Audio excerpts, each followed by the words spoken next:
soit rendu à Dieu. Je sais que je suis dans ma maison. Je suis dans la maison de mon Père. Je suis dans la maison de l'Éternel. Que Dieu soit glorifié. Alléluia. Amen. Nous allons prier. Seigneur Dieu, bénis ce moment. Saint-Esprit, nous voulons t'offrir encore ce moment. Que tu passes devant. Que tu prends la direction, Seigneur, de ton peuple. Tu as des voix, Seigneur, à te parler. Merci pour ton action. Merci pour que tu vas déverser, que tu vas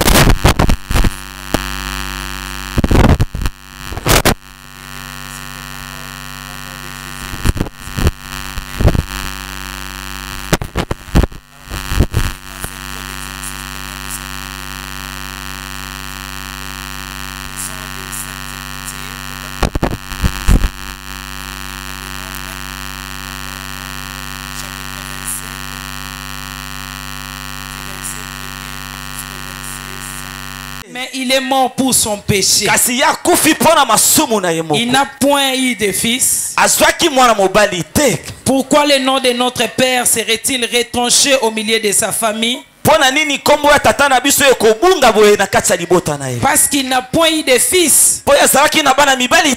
Donne-nous une possession parmi les frères de notre Père. Moïse porta la cause devant l'Éternel. 6. Et l'Éternel dit à Moïse: les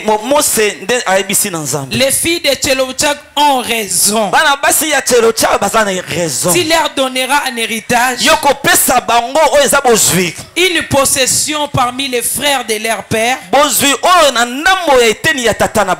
Et c'est à elle que tu feras passer l'héritage de leur père. Parole du Seigneur.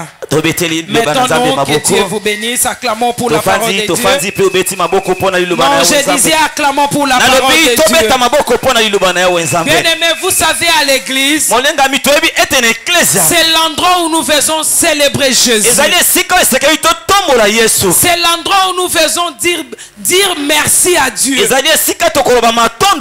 Par nos acclamations, par nos cris, en exprimant notre joie. Est-ce qu'il y a quelqu'un qui a la joie ce soir? Amen. Est-ce qu'il y a quelqu'un qui a la joie ce soir? Amen. Alléluia. Amen. Que Dieu bénisse l'homme de Dieu. Et le pasteur Kamanda. Papa Kamanda. Que Dieu vous bénisse abondamment. Maman Kati, que Dieu vous bénisse. Que Dieu bénisse aussi mon mari. Que Dieu bénisse toute l'église. Parce que tu es là. C'est une bénédiction pour nous. Je sais que Dieu va faire de grandes choses en toi. Est-ce que tu crois à ce que nous parlons? Alléluia. Amen. Notre grand thème, nous sommes en train de parler sur la prière, la clé du changement. Hier nous étions ici. Je sais que nous étions bénis. Moi-même aussi j'étais béni. Toi aussi tu étais béni. Alléluia. Amen. Est-ce que quelqu'un était béni ce soir? Amen. Amen. Aujourd'hui encore nous continuons avec les mêmes thèmes. La prière, la clé du changement. Hier on a eu à parler comment la prière a transformé la vie de Anne. Anne, ce n'était pas un ange. Non. Anne, c'était un être humain. Comme moi et toi. Elle a expérimenté la grâce de Dieu par la prière. Et l'Éternel a changé sa citation.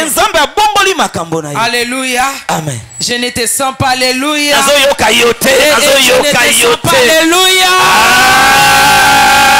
Amen. Amen. Amen. Aujourd'hui, nous aurons encore 3 petits points à parler ce soir. Premièrement, nous allons définir notre petit sous-thème que j'ai intitulé la prière qui brise les lois.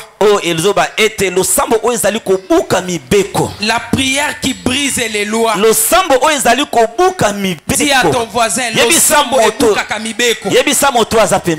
loba na bien kobanga etazande kono loba losambo ebukaka mibeko. Salango bien, salango bien, salango bien, salango bien. Alléluia. Salango bien yaya ko raté tango yote.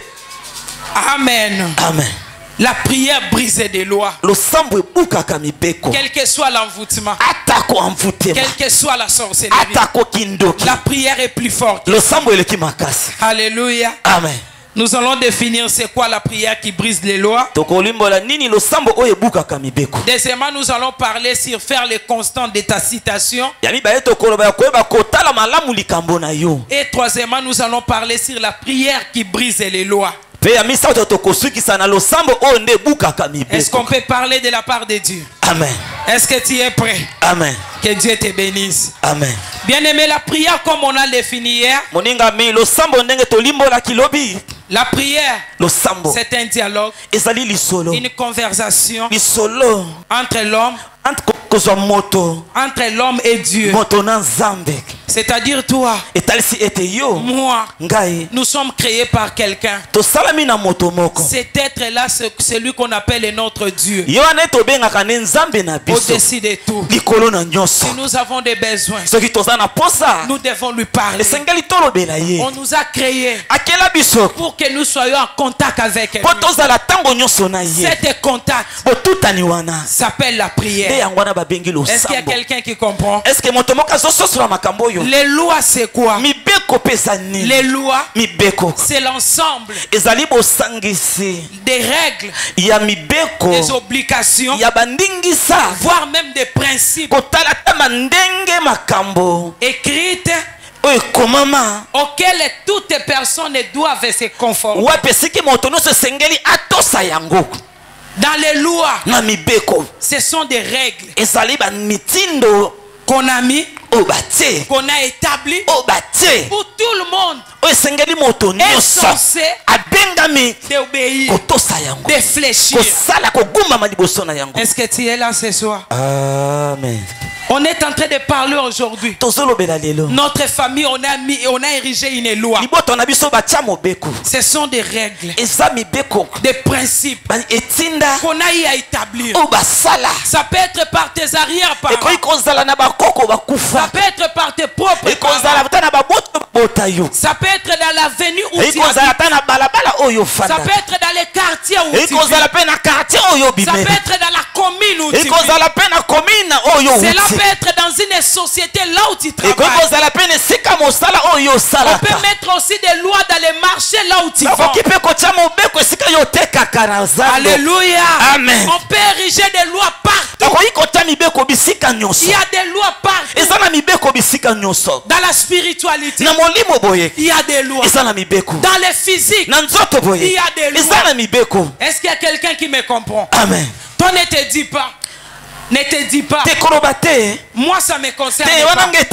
Non, tout le monde est censé d'obéir à la loi, de fléchir, d'être soumis. Dans les textes de base que nous avons lus, dans les livres de Nombres chapitre 27, on est en train de voir une famille. Le papa s'appelait Tchelofchak. Il avait eu dans sa vie, il a eu 5 filles. Il n'a pas eu de fils. Il y avait Mashla, Noah, Olga, Milka et Tirtia. 5 filles. Il n'a pas eu de garçons. Alors la loi que l'Éternel Dieu a établie au travers de Moïse, Dieu a envoyé Moïse. Il prend des lois, il donne à Moïse.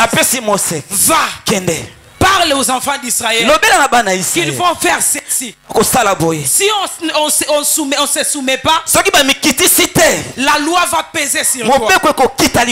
C'est comme ça aussi dans le monde. Dans le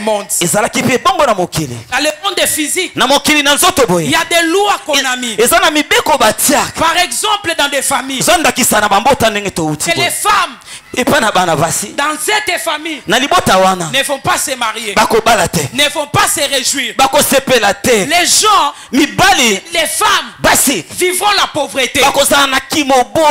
Dans d'autres familles, on a donné la chance aux garçons qu'ils travaillent, qu'ils avancent. Dans d'autres familles, il y a d'autres personnes qu'on a eu à bénir, d'autres personnes qu'on a eu à maudire. Et ils vivent les souffrances pendant qu'ils ne savent pas pourquoi je vis ça. Quelqu'un a érigé une loi pour toi, pour ta famille, pour ton quartier, pour la parcelle où tu es. Pendant que toi tu es là, la loi est en train d'être exercée. La loi est encore en vigueur pour tourmenter, pour faire pleurer, pour te faire fléchir, pour te faire souffrir. Alléluia. Amen. Souvent la loi ne donne pas la réjouissance. Est-ce qu'il y a quelqu'un qui a écouté? Amen. Souvent la loi, ça mène seulement à la souffrance. Est-ce que ça vous comprendre ma cambo? La loi, ça fait pleurer. Ces filles, ils n'ont rien fait. Les papas vivaient. Il avait un peu les moyens. Mais la loi a dit, celles et les hommes ont droit à l'héritage.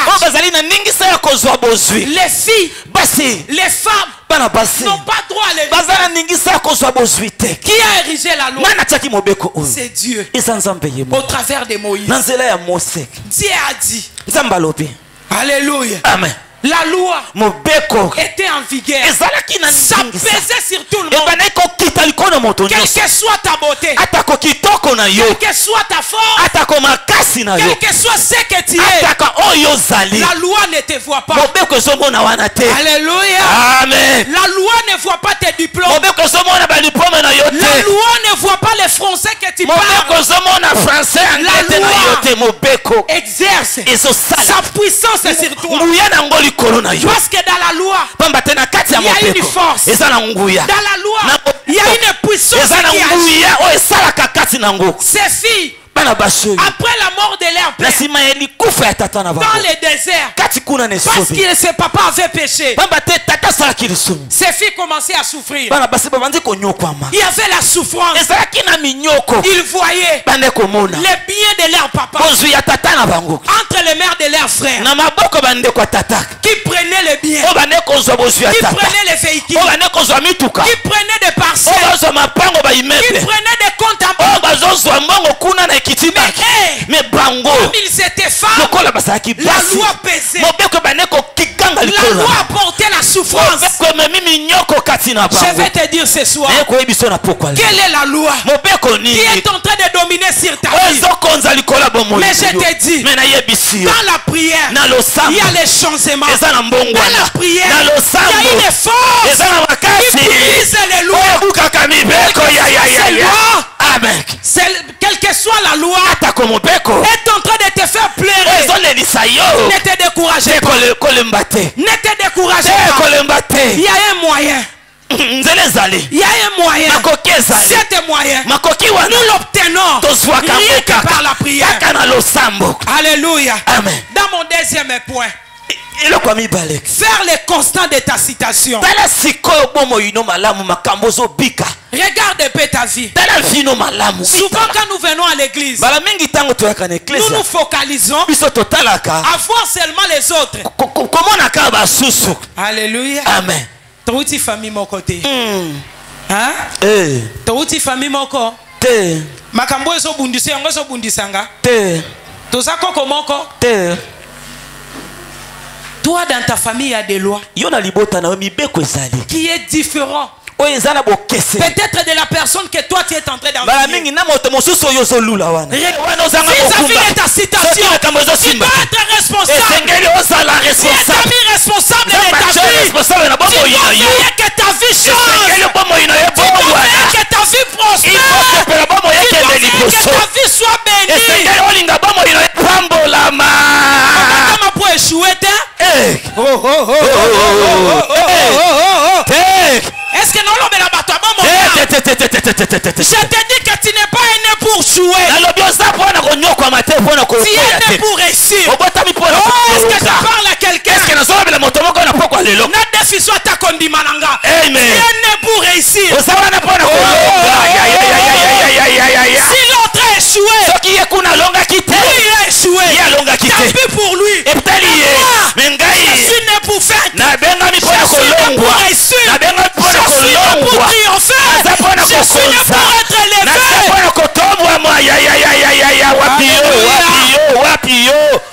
Nalingali kambumo bakino bakoma oloba. Makilaba champion. Makilaba. Yaba champion. Non yo côté Makilaba. Yaba champion. Yo Makilaba champion. Oh. Amen obomba. Amen au défisa. Amen au bamba. Alléluia. Amen. Ces filles se sont levées. Elles se sont levées. Elles se sont dit. Si tout le monde en Israël faut obéir à ce que les femmes ne puissent pas hériter, tant pis pour eux. Mais nous sommes aussi femmes. Nous allons aller vers Moïse. Nous allons parler à Moïse. Nous allons prier à Moïse. Que son Dieu revoie notre citation. Manabasho bazanga kobanga. Dieu ne travaille pas avec les gens qui ont peur. Zamba travaille na courage. C'est pourquoi la Bible dit le royaume de Dieu c'est pour les violents. C'est pour les violents qui s'en a pas. Amen. Ces femmes, elles étaient des violentes. Les femmes violentes sont violentes.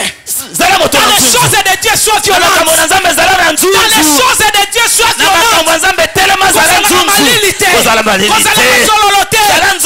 Cherche Dieu.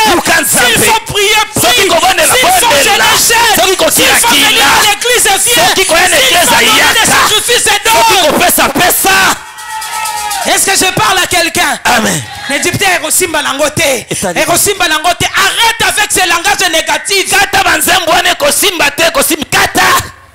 Ces filles, je pense qu'ici il y avait des gens qui pouvaient les voir quand ils sortaient de leur maison pour aller vers Moïse. Papa comme si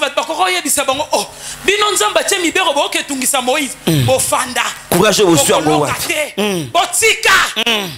bakoko bakufa batika mobeko bino bolongola yango na 2024 eko chanzo no de Jésus eko chanzo no de Jésus bango babala kiti eko sala nini nakobala bango bakenda poto te eko sala nini nakokende poto bango ba eshua eko sala nini nakolonga que Dieu te bénisse c'est que Dieu te bénisse tu le confesses que Dieu te bénisse amen oya kotere maison la tanzoto na ye yozayo bango basa bango otamela mukolo na bango moto na moto sana nzambe na ye amen eza système masuwa Jonas moto na moto sala nini akota abelela nzambe na ye amen Alléluia.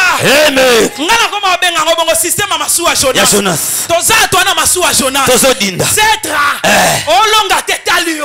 Kokanga papa comme c'est dokite. Oh kokanga mama katindo kite. Kokanga mutu ndokite. Ce système masuwa Jonas. Que chacun invoque son Dieu. Parce que tout le monde a son Dieu. La réussite est certaine. Ces filles, elles se sont dit lelo eza lelo amen eyinda ebeba biso pa Moïse okata likambo soki il y a 200 générations balonga ngote biso tokolonga amen na basio basama bomate mobekwa nani ya bato ya nzambe bakoko bakufa batikango la Bible dit Bible lobi elles sont venues vers Moïse auprès de la tente d'assignation.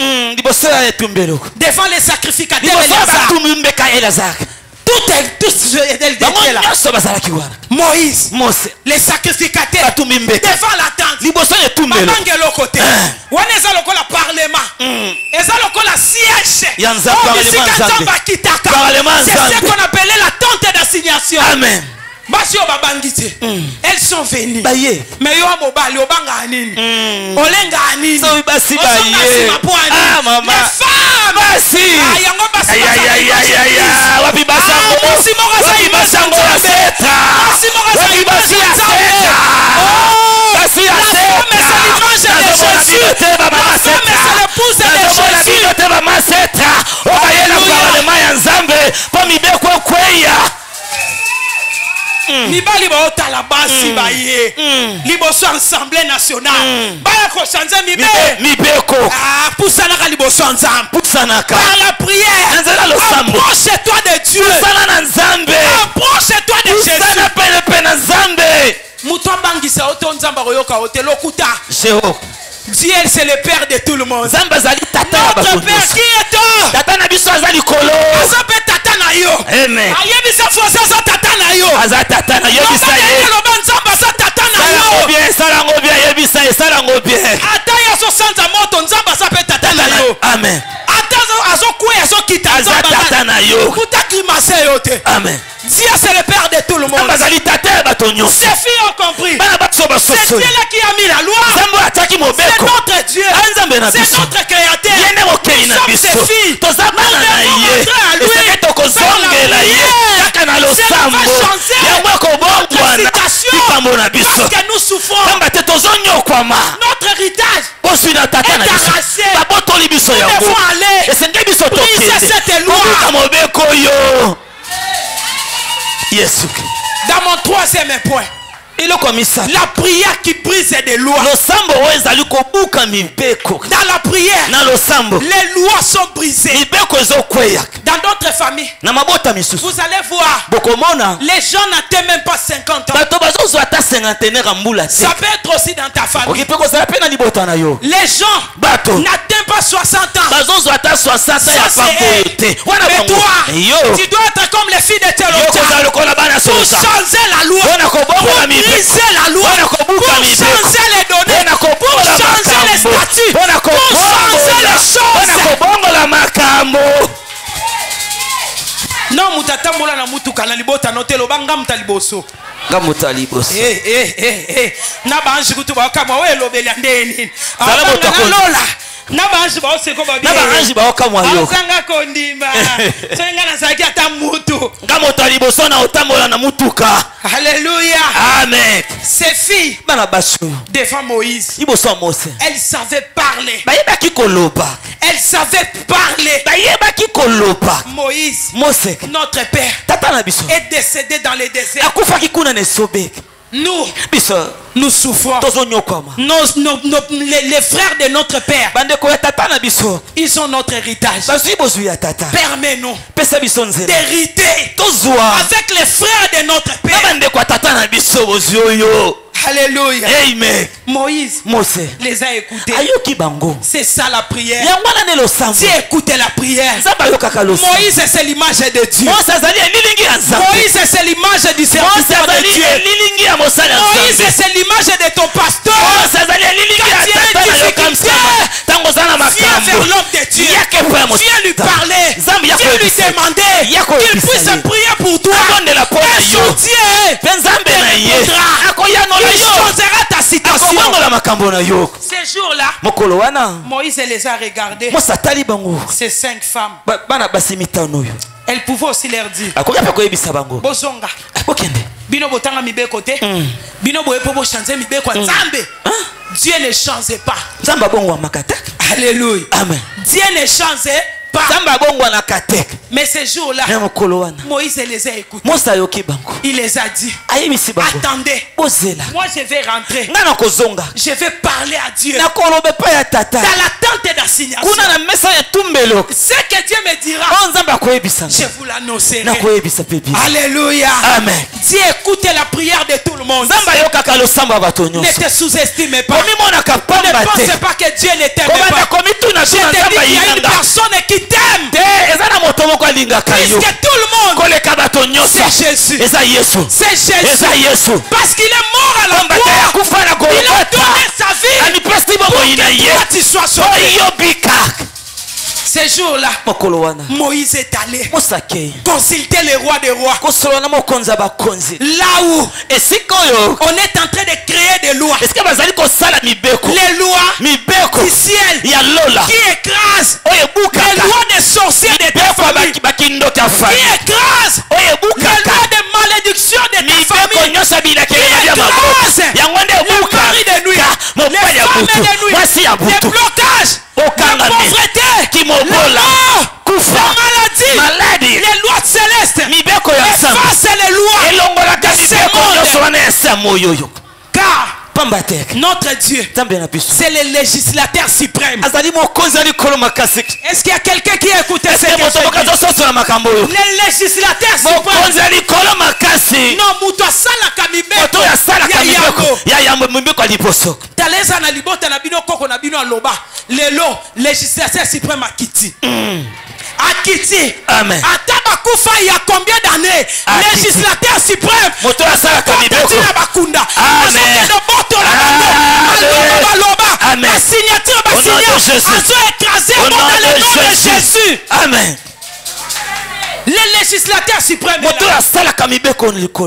On l'appelle les juges par excellence.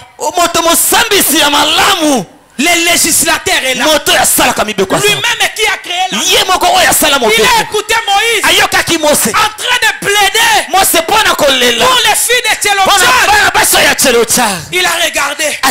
Oui, c'est moi qui a créé la loi. Qu'est-ce qu'on a dit? Que j'ai dit quoi? Que les femmes ne vont pas hériter.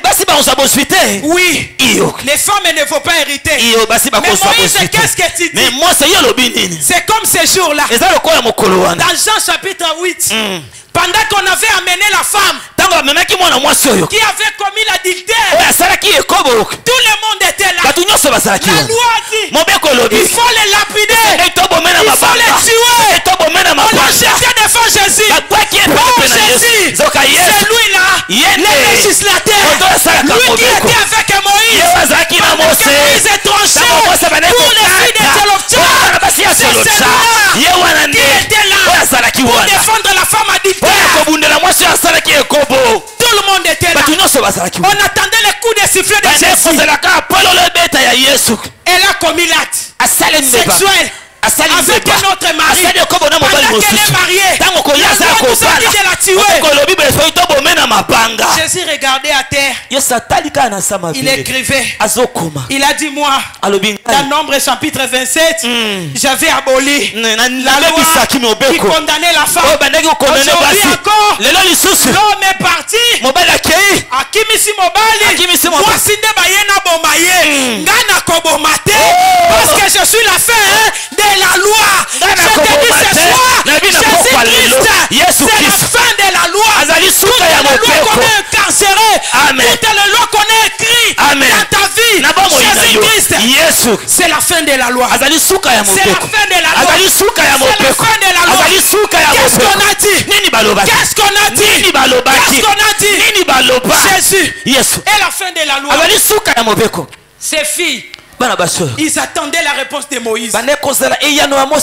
Wana bafandi bango na bango. Noah aibisi milika. Omoninga na pekisa ki otolobaki to ya wate. Yo yaya. So esimbite. Soki esimbite bakoboma biso na mabanga. Poto yebaki mobeko epeki. Epekisame. Me biso toye. Yaya lobi. Lokwa toye. Tokomi. Kobanga. Toye kaka we koya. Eya. Alléluia. Amen. Dis à Moïse. Aujourd'hui, je vais changer la loi. La prière. Le sabbat du changement. Aujourd'hui, l'éternel est Dieu. Le législateur suprême. Les juges de la terre.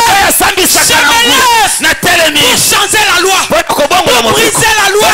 Dans la prière. Je veux briser la loi. Moïse. Les filles de Tcheloftar ont raison.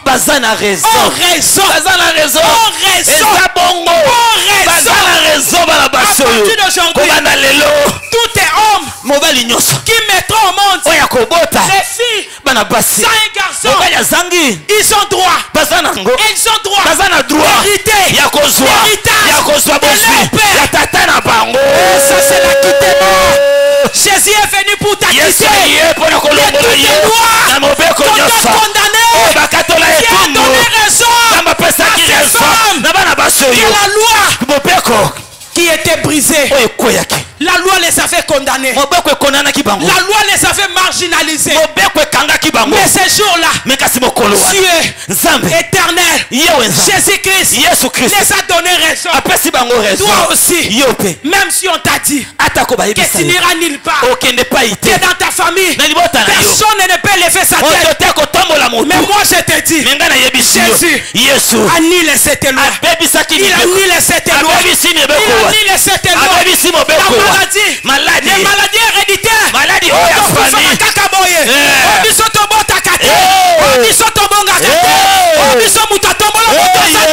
cette loi est finie. Dieu a changé les choses. Le prière a changé la situation. Si tu le crois, reçois cela au nom de Jésus. Reçois cela au nom de Jésus. L'éternel Dieu, aujourd'hui, ce soir, ils ont brisé les lois de ta vie. Ils ont brisé les lois de tes ancêtres. Ils ont brisé les lois de ton quartier. Ils ont brisé les lois de ta famille. La loi a changé. La loi a changé. Israël a changé la loi. Les femmes ont changé la loi. Toi aussi, Remana Sheka, Oskoriana Mana, aujourd'hui, il y a une loi qu'on a érigée dans ta vie. Cette loi va changer. Cette loi va changer. Au nom de Jésus-Christ, l'éternel est vivant. Il est celui qui actualise maintenant son parole. Il est celui qui agit maintenant. Le Dieu de Cèdre est vivant. Le Dieu de Kamanda est présent. Oh Jésus est bon. Nous allons inviter les référents pour nous conduire dans la prière.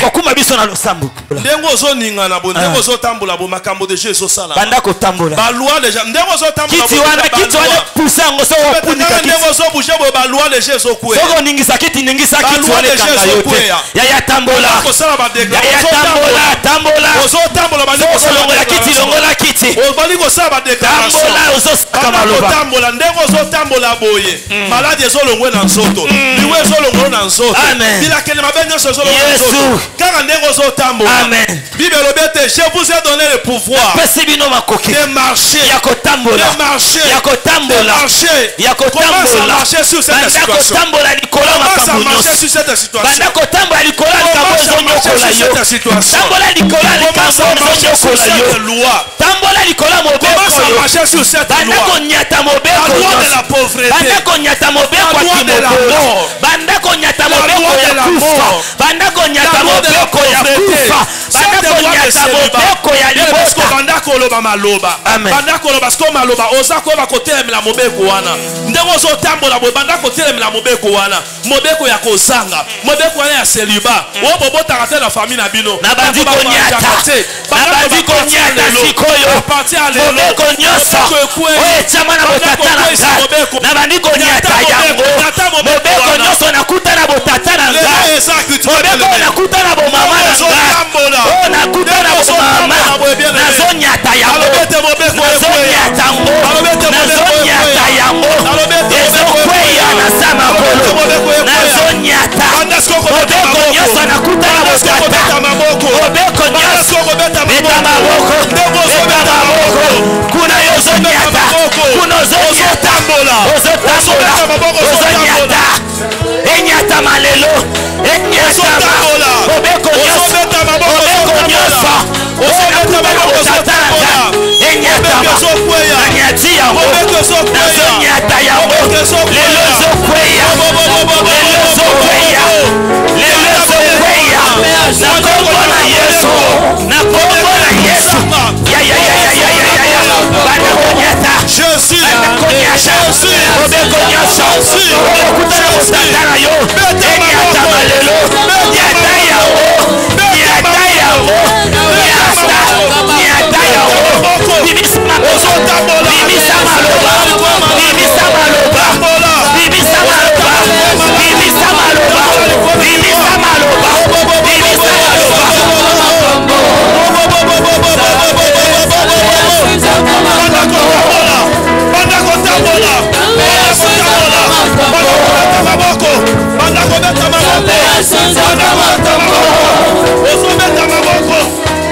nyonso oyo batia na libota oyo batia na vinaka lelo ezonyatama lelo ezonyatama lelo ezonyatama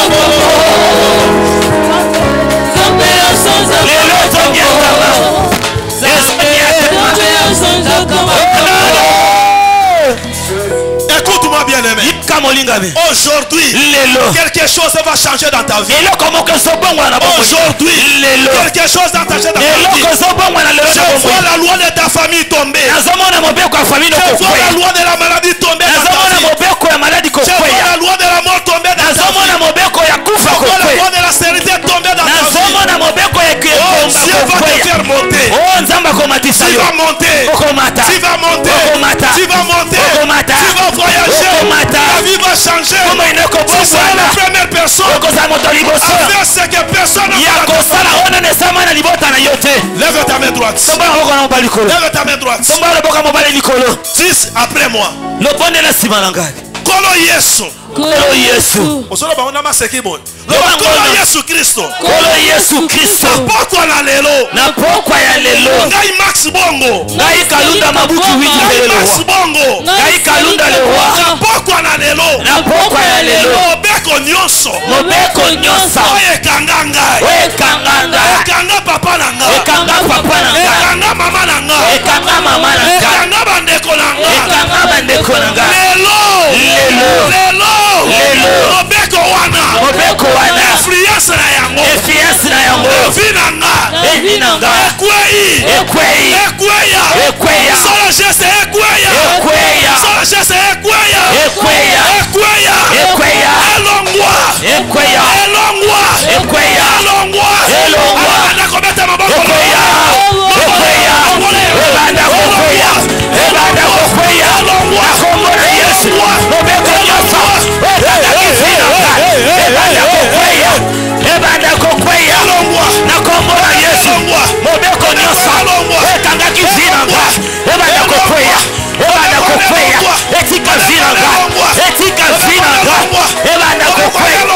Ebanda kokweya. Ebanda kokweya. Ebanda kokweya. Mobeko nyonso. Ekanga kifina yo. Ebanda kokweya. Ebanda kokweya. Ebanda kokweya. Ebanda kokweya. Ebanda kokweya.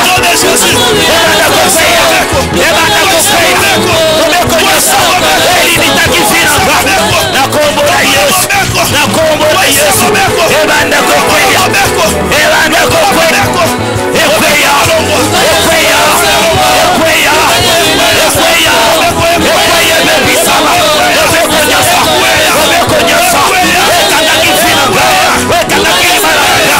Nakombola Yesu. Ekweya. Ekweya. Ekweya. Ekweya. Ekweya. Ya ya ya ya ya ya ya. Beta maboko. Beta maboko. Ebanda kokweya. Mobeko nyonso. Yokanga. Bien mais pourquoi na lelo? Maloba nyonso baloba na famille na lelo zokweya. Oh Yesu. Na bete maloba nyonso baloba na famille na lelo zokweya. Ezokweya. Ba condamna famille na lelo condamnation ezokweya. Ezokweya. Lelo ezali pokwa ya kitima. Ezokweya. Bakasi lelo nzamba zako akite ngai. Lelo nzamba zako akite ngai. Bakasi lelo Yesu azako akite ngai. Lelo Yesu azako akite ngai. Azako akite libala na ngai. Azako akite libala na ngai. Azako akite santé na ngai. Azako akite santé na ngai. Azako akite bozwi na ngai. Azako akite bozwi na ngai. Azako akite voyage na ngai. Azako akite voyage na ngai. Au nom de Jésus. Au nom de Jésus. Au nom de Jésus. Au nom de Jésus. Olinga miswa position. Amen. Dans la direction ndako na bino esika ezali. Yesu. Tombola loboko à droite. Soit direction ndako na bino ndaka ba voisin te. Mais ndako na bino tala kanisa na son ndako na bino ko sala côté mi. Atako ta fleuve soki wapi bien mais soit direction ndako. Mona kala lopango ndako na bino. Tombola sko loboko mobala. Bien obandi ko bele la moto. Oye li abelelaka. Moto na nzambe kende. E kota na lopango na bino. Na ba chambre nyonso. Eloko nyonso o baloba. Eloko nyonso o batia. Maloba nyonso akonaso baloba na lopango. Moninga mitombo la luboko. Bele la moto na nzambe. Ekota na mabela lopango wana. Ekota na chambre. Ekende ya solo kosikisa. Maloba nyonso. Maloba nyonso. O bakondana bino. Okobala te. Okofage te. Okobanga te. Moto na nzambe. Au nom de Jésus, allez prier. Moto.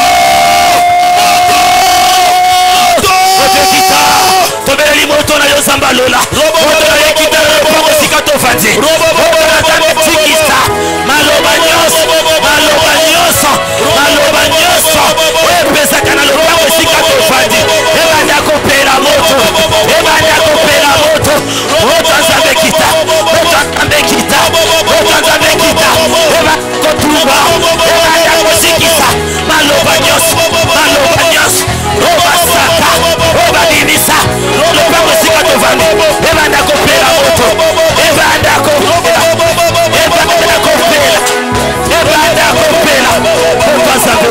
moto nzambe kita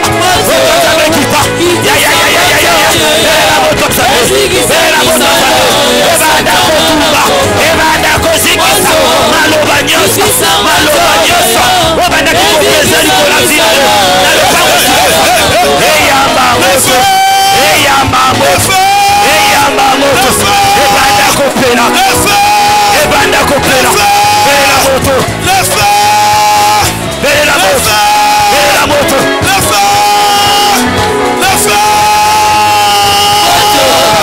kitisa moto yaya ezikisa misala ya satana na bela moto kitisa moto yaya ezikisa misala ya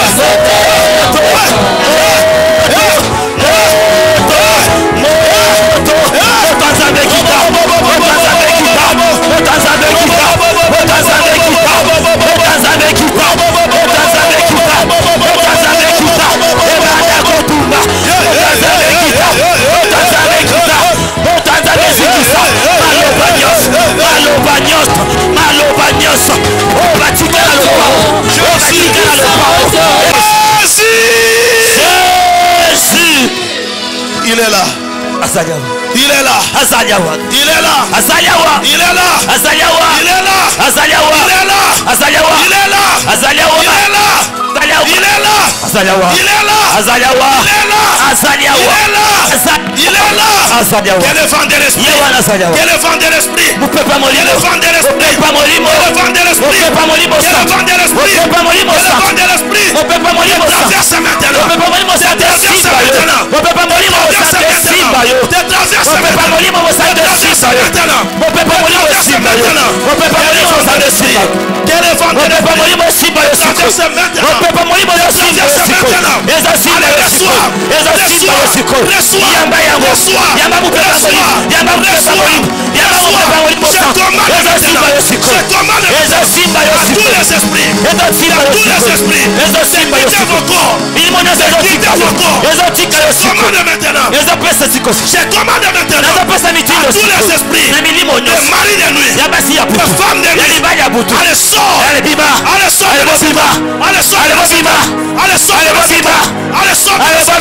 Au nom de Jésus. Au nom de Jésus. Au nom de Jésus. Au nom de Jésus.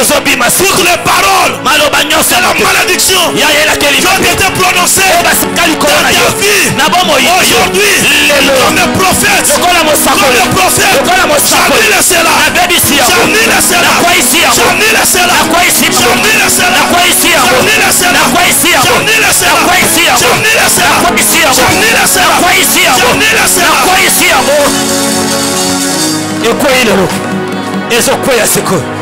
Tu vas crier très fort. Jésus. Reçois la délivrance. Reçois la délivrance. Reçois la délivrance maintenant. Reçois la délivrance maintenant. Reçois la délivrance maintenant. Reçois la délivrance maintenant. Reçois la délivrance maintenant. Reçois la délivrance maintenant. Reçois la délivrance maintenant. Reçois la délivrance maintenant. Reçois la délivrance maintenant. Reçois. Au nom de Jésus.